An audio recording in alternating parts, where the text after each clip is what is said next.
Hefði kannski Hvalfirði geta breytt heimsögunni. Hann Guðjón, staðarhaldari á hernámssetrinu á Hlöðum, hann veit allt málið.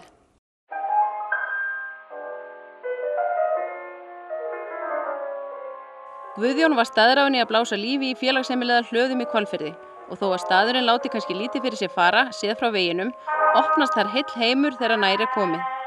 Lítil og notaleg sundlaug, kaffihús, tjaldstæði, veislusalur og síðast en ekki síst hernámssetur. Í upphafi ætlaði Guðjón að opna þar hvalasafn, en þegar hvalveiðar hófust óvænt á ný, ákvað hann í samráði við eiganda Ferstiklu að setja bara upp minnsta hvalasafn Evrópu þar. En hvað gerði okkar maður þá?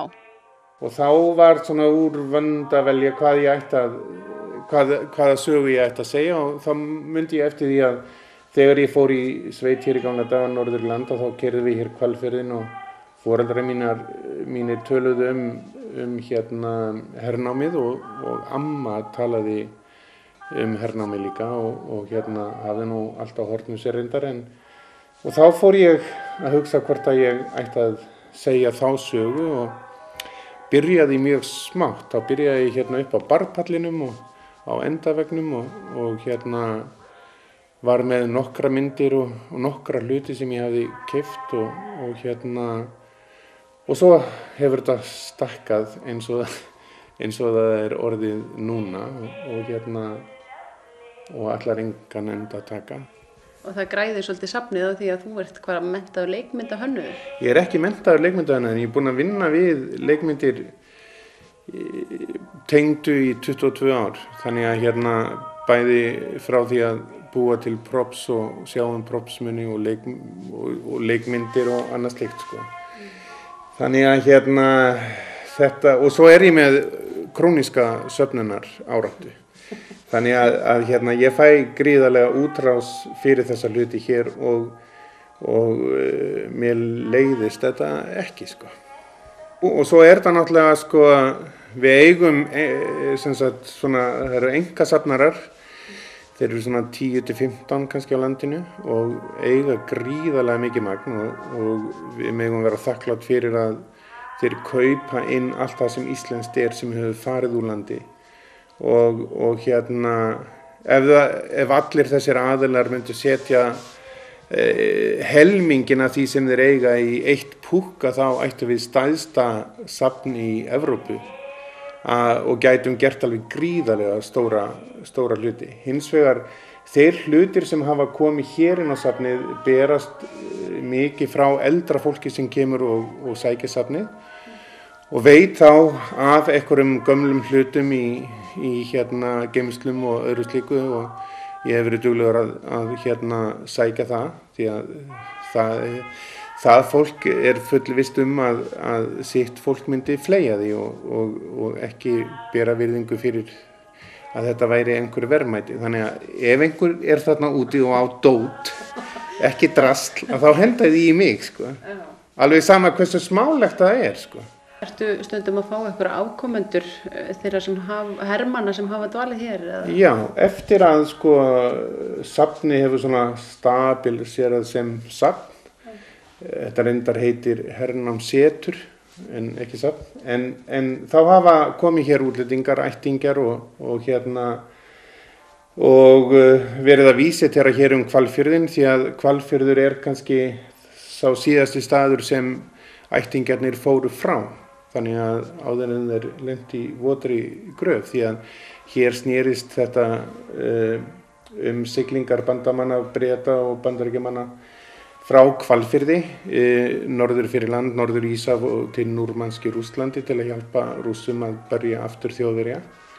og hér á þessum tíma, á þessum 5 árum, þá eru hér 3 herstöðvar í Hvítanesi, Hvammsvíkinu og Litlasandi og það er talið að það hafi verið hér á bilinu 28 til 35.000 hermenn öll þessi ár meðtöldum þeim sem gistu um borð í skipum og skip lágu hér á bilinu 80 til 120 skip á hverjum tíma. Hérna í Hvalfirði? Hérna í Hvalfirði einum. En á landinu öllu er talið að það hafi verið á bilinu svona 50 og 8 til 61.000. Þannig að stórt hlutfall af þessu var hér í Hvalfirði og þá bjuggu hér 133. Þannig að þið getið ímyndað ykkur hvað þetta hefur nú haft áhrif á þetta samfélag. Þessu hefur kannski ekki verið gerð nú mikil skil í heimsögunni. Já. Málið er náttúrulega sko að Bretar koma hérna 10. maí 1940 og koma þá strax hér upp í Hvalfjörð út af því að þeir voru búin að kortleggja það að vera hér með skipalagi og það var til þess annars vegar að hérna geta haft stjórn á Norður-Atlantshafinu og síðan það að vera með þessa skipalestir Norður Íshaf til þess að hjálpa Rússum. Mitt ár 41 þá taka Bandaríkjamenn við og stór hluti breska hersins fer héðan og þetta eru til dæmis fyrstu afskipti Bandaríkjamanna af seinni heimsstyrjöldinni. Það er hér með þessari aðkomu að þessari skipalest og þessum herstöðum sem eru hér.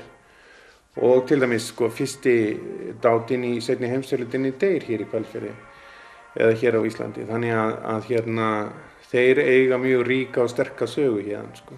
Og Rússar til dæmis sinna þessu safni mjög vel og færa safninu gjafir á einu sinni á ári og Bretar hafa fært safninu gjafir og Bandaríkjamenn líka en Rússar hafa sýnt þessu sérstakan áhuga sökum þess að þeir telja að ef þessu hefði ekki notið við hér í Hvalfirði að þá hefði stríðið í Evrópu farið á annan veg. Þannig að það eru rosalega stór orð í rauninni sko, og staðhæfingar. Sko.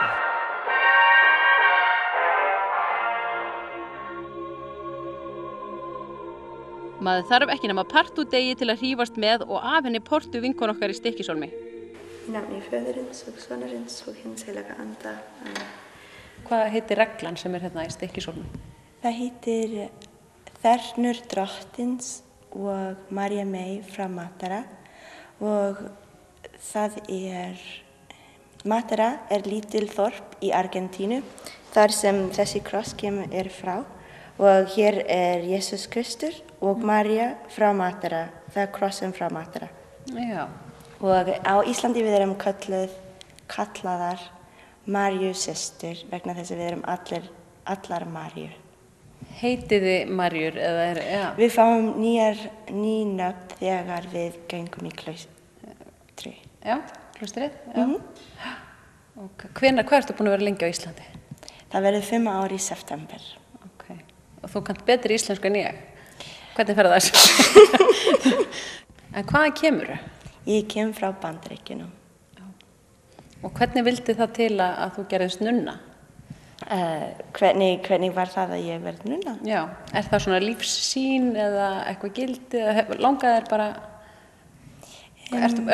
hefur verið nunna lengi eða bara fæddustu inn í Já, ég fædd sem nunna. Já, nei, ég veit ekki hvað þið var hérna. Nei, ég gekk í klausu þegar ég var 19 ár. Ég var alltaf svolítið trúið. Já. En þegar ég fermast, þá byrjaði ég að fara meira í kirkju og ég byrjaði að læra í háskólanum. Ég vildi vera hjúkrunarfræðingur. En þá fékk ég köllun frá Guði að helga lífið mitt til hans og þá stoppaði ég allt og ég fór að vera nunna. Er fjölskyldan þín trúið? Ekki mikið. Mamma ætt kaþólsk en pabbi ekki. Þau voru ekki alveg mjög ánægð þegar ég sagði að ég ætla að vera nunna. En eftir það að ég hafði verið nunna svolítið tíma, sáu þau hvernig ég var mjög hamingjusöm og eru alveg ánægð núna. og þau hafa komið til Íslands. Okay. Ég hef verið hér bara 5 ár og þau hafa komið 2 svar og vilja koma aftur. Okay. Þau búa út í Bandaríkjunum. Við hvað vinna þau? Þau eru bæði lögfræðingur. Áttu systkini? Ég á eina systur og, ég á eina systur. Já, ekki bæði rétt, ég ekki alveg viss. Eina systur og hún sjúkraþjálfari í Boston. Og hvað varst að gera áður en að þú gerðist nunna? Mjög mikið, ég var bara venjuleg stelpa og að læra. Heyrði ég ekki eitthvað ballett hérna áðan? Þú myndist eitthvað á ballett hérna? Ég byrjaði að læra ballett þegar ég var 6 ár og ég var ástfangin af ballett og þangað til ég var 17 ára ég var mikið að dansa.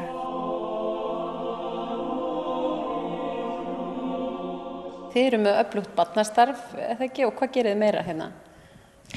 Það sem við gerum fyrst við erum hér til að passa kirkju og það messa á hverjum degi og við tökum þátt í messu, það á íslensku. Já. En við vöknum klukkan 6 og þá við byrjum að biðja klukkan 6:30 hérna í kapellunni og við biðjum í þögn 1 klukkustund, þá förum við með morgunbæn og þá byrjar messa klukkan 8. Okay. Og þá við erum allar að læra. Það mikilvægt í lífi okkar að alltaf halda áfram að læra eitthvað. Einn systir að læra guðfræði, ein að læra íslensku og ég líka að læra íslensku. Ef ég myndi vilja vera nunna, gæti ég gengið hérna í klaustrið? Hvernig myndi það ganga fyrir sig? Ég þekki þér ekki vel, en... Ég myndi aldrei geta vaknað klukkan 6, sko, en...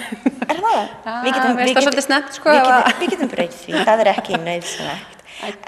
Já, hvernig væri, þú veist, hvað væri ferlið? Hvernig... Til þess að gangi í klaustur, maður þarf bara að heyra kallum Guðs og tala við príorinur og biðja það má byrja. Þú lifir í daglegu lífi með systrunum og þá þú fær búning og nýna eftir margar mánuðar. Og þá eftir meir en 1 ár þú vinnur heita. Já, örugglega, já. Fátækt, hreinlífi og hlýðni. Segir búningurinn eitthvað, breytist, þetta ekki svo karate, fyrir ekki að ég sé að líka þessu saman.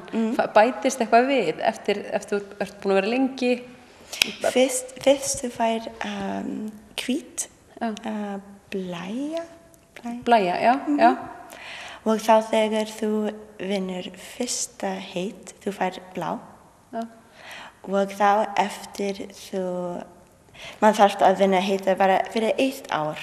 Og þá eftir 1 ár, þú endur nýja heita fyrir 1 ár. Okay. Þá aftur fyrir 1 ár. Og þá eftir 3 ár. Já. Og þá þú vinnur lokaheit og þú fær hring. Já, ég var ekki búin að taka eftir. Þetta eins og giftingarhringur? Einmitt. Þetta það sem kallað að giftast Guði? Já. Já, ok. Þetta fallegur hringur. Að lifa í fátækt þið megið ekki eignast bíl eða hús, eða það þannig? Já. Við eigum ekki neitt, svona bara fyrir mig. Allt sem ég á við eigum sama, eða við eigum ekki. Til dæmis, þetta mín, en ef systir þarf það meira en ég þarf að gefa henni það. Við eigum ekki bíl, systurnar við eigum ekki allar símar. Nei. Þeir eru ekki með iPhone Nei, ok. Ertu með Facebook? Nei. Aðgang? Nei. Og þið eru mjög virkir þáttakendur hérna í samfélaginu í Stykkishólmi. Það hefur sést til ykkar á körfuboltaleikjum og svona á fleiri viðburðum hérna, eða ekki? Já, við reynum að gera allt við gert að taka þátt í. Það alltaf mjög falleg tónleika, börn og líka fullorðnir og það alltaf nóg að gera hér. Við erum stödd fyrir framan Bjarnalög á Akranesi og ætlum að kíkja á samflot sem ég held að hljóti hafa litla slysatíðni. Gætirðu hugsað þér að fljóta þyngdarlaus utan tíma og rúms? Já, þá flot eitthvað fyrir þig. Við heyrðum af fólki sem gekk í endurnýju lífdaga við það að fljóta og gleyma stund og stað. Þetta hinn fullkomna hvíld fyrir sál og líkama.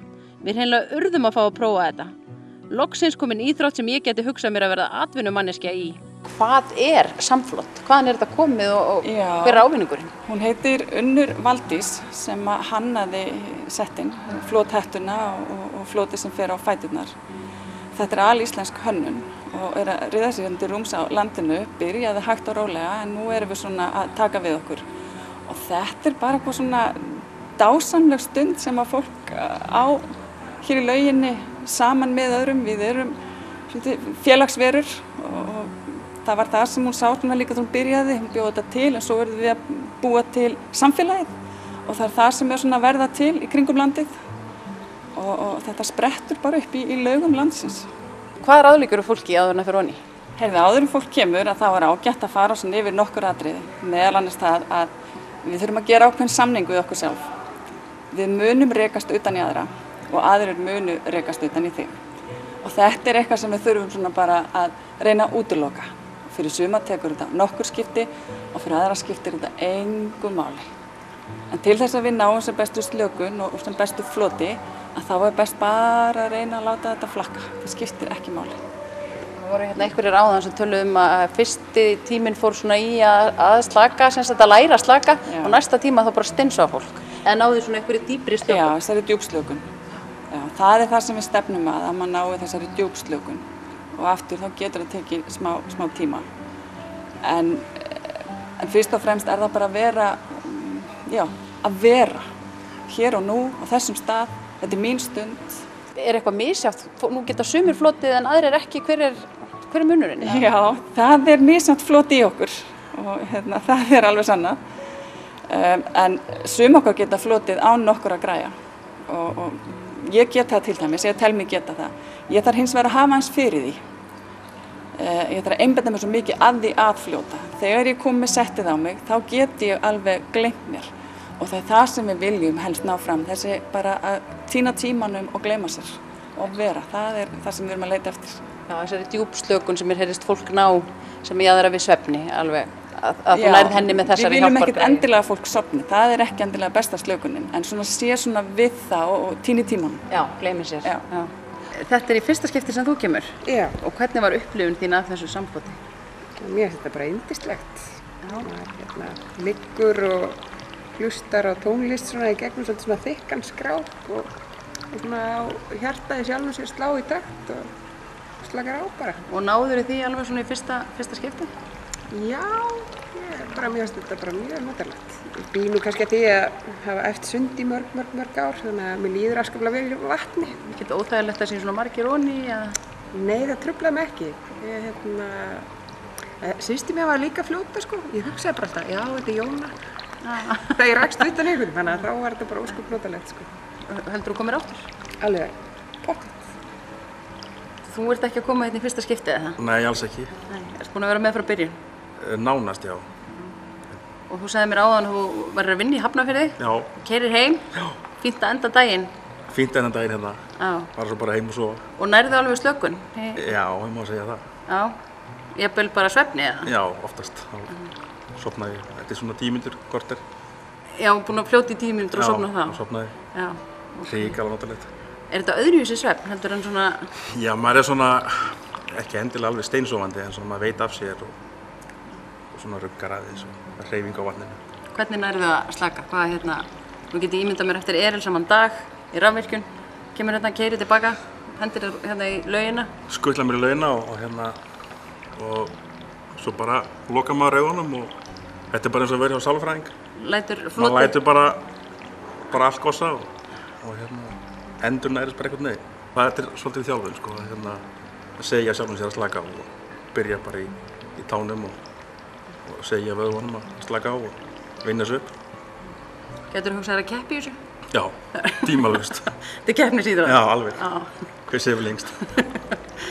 En þessi stelpa sem fann þetta upp, kona sem fann þetta upp, var hún bara að dúllast í það? Er hún áhugamanneskja flot eða hvernig datt henni þetta í hug, veistu það? Já, ég veit hún var nemi í Listaháskólanum þegar hún byrjaði að hanna þetta verkefni og kom því síðan á koppinn að loknu námi. Og þetta bara dásamlega fallegt hjá henni og hugsunin í kringum þetta meira svona bara að gefa og gefa af sér og við eigum þessa stund saman. Því að þó við liggjum hér og fljótum og höfum það gott í alltaf klukkutíma en flestir fljóta samt í svona 30-40 mínútur. Síðan förum við út í pottinn og þar heitt og gott og með kalt vatn sem að fólk getur fengið sér. Það er búið að liggja hérna í vatninu, þá er fólk þyrst og svo eigum við bara gott spjall saman í pottinu. Þannig að þetta er notaleg stund. Hvernig get ég nálgast þig? Þú tekur á móti hópum, eða ekki? Jú, síðan erum við að taka á móti hópum og við erum búin að vera með nokkra hópa. Það eru starfsmannafélög, saumaklúbbar og það er lítið mál að taka á móti hópum hér, bara búa til tíma. Við erum hér alla miðvikudaga. Það er bara opinn tími og fólk getur skráð sig hjá okkur og komið og flotið með. Og þú ert með græjur á? Við lánum fólki græjur. Já, við höfum nóg af þeim.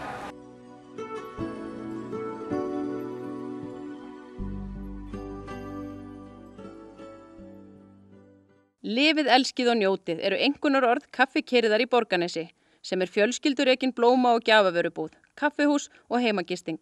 Eiginlega er kaffikyrð heilt völundarhús af hugguligheitum. Í vetur útöldu þau svo kærleika í formi blóma með aðstoð íbúðana á svæðinu. Við tókum hús og fengum auðvitað knús hjá þessari fjölskyldu. Við viljum að fólk upplifi þessi orð okkar hér innan dyra og fari út með þessa tilfinningu í hjarta sínu. Hvernig kom þessi hugmynd þín? Af hverju opnar svona búð eða svona stað? Ég kem frá Vopnafirði og þar rak ég hótel í 20 ár og það var fjölskyldufyrirtæki.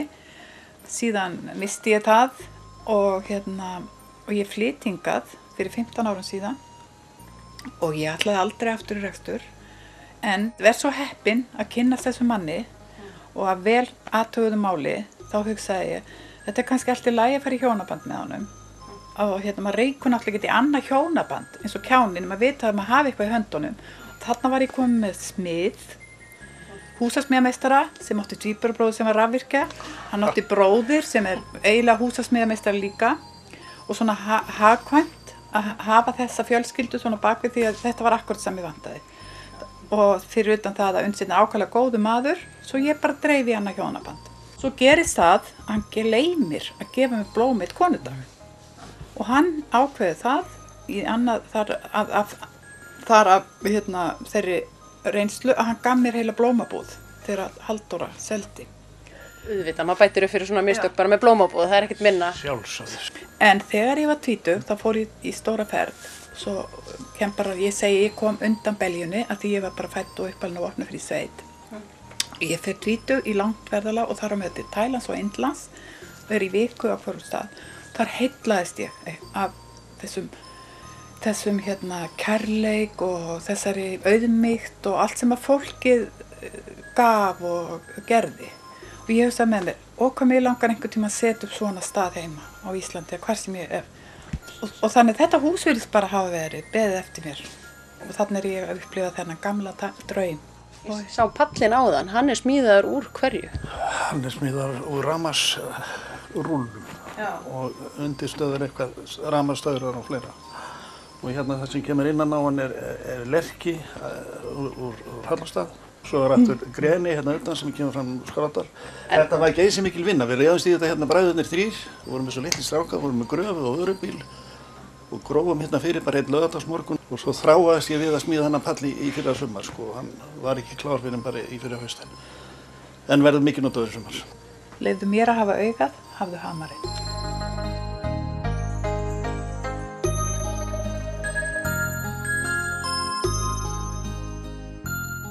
Þú áttir hugmyndina að vetrarkærleikanum, eða ekki? Mikið rétt. Út á hvað gengur það? Það gengur út á hverja viku, semst í vetur. Við byrjum rétt eftir vetrardaginn 1. Á hverjum sunnudegi þá gefum við einhverjum í bæjarfélaginu Rós sunnudegi og í rauninni bara svona til að efla sameiningu innan bæjarfélagsins og vekja athygli á einu jákvæða og góða í samfélaginu. Og hvernig finnið þið verðlaunahafana? Við fáum tilnefningar frá öðru fólki í samfélaginu sem er svo skemmtilegt. Og hvað er það svona sem fólk hefur verið að tilnefna? Það er fyrir gleði, fyrir að vera jákvætt, hlýjar manneskjur, duglegar í starfi eða sinna samfélaginu á einhvern hátt. Svona, já, það jákvæða. Þessi hugmynd, hvernig kom hún til þín?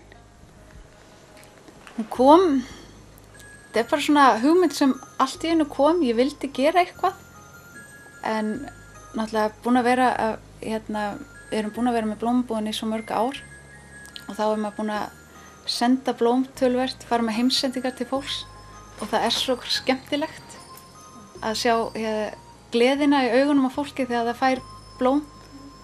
Því blóm virkilega að gera kraftaverk og og þá, já, það svona, vildi gefa blóm, gleði, vekja athygli og jákvæða og síðan fórum við svona að tala um það.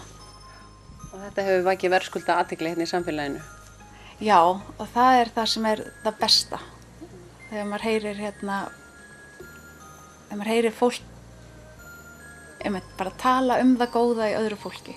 Þetta fyrir mikið fram í gegnum samfélagsmiðla, þið nýtið okkur þá? Já, fáum mjög margar tilnefningar í gegnum Facebook-síðan okkar.